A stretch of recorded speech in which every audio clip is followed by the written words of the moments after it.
My name is Ethan Herrington. I'm a fourth-year advertising photography major, and I shot the photographic components for this year's positive-negative cover.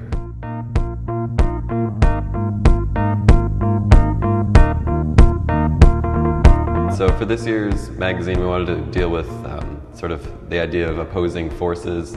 So we thought magnets, really good example of a natural force. Originally someone had just pitched the idea of trying to visualize forces, and I immediately thought of all those images of the filings going over the lines of magnetic fields.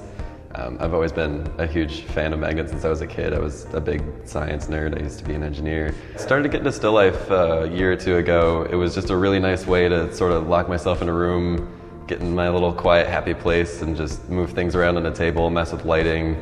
It's just a really good way to get right into the core of what I like about photography, which is light and form.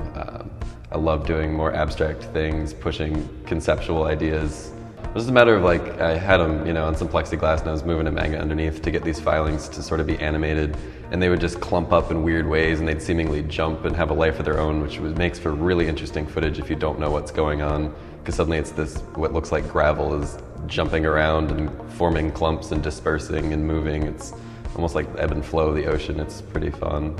So I would just, sort of plan out which one I was going to do, set up my camera, swing a light around, and just do a couple takes messing with the magnet. And from there, if I got a still that looked interesting from that, I would just shoot it with that lighting setup. For some of the more complicated stuff, once I'd got the video portion out of the way, I started setting up some strobes and a light table and sort of messing around with that. But the hardest thing for me was trying to translate all of the beautiful motion and action of the video into stills, because once it's static, it just loses a bit of the magic that it has when it's moving. I just used the Nikon D800. It, great video, rocked through on the stills.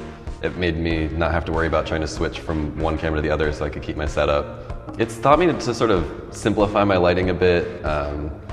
You don't need 8 lights all the time. You can sort of get away with some well-placed stuff and sort of simplifying. And the biggest thing has been trying to make images that look as if they're about to move. I found really fun. So they almost feel like they're a still from a larger piece. And I've been able to do that since I've been looking at stills from motion pieces. It was really interesting to get a design perspective on this, because photo kids always talk to photo kids about photo techniques.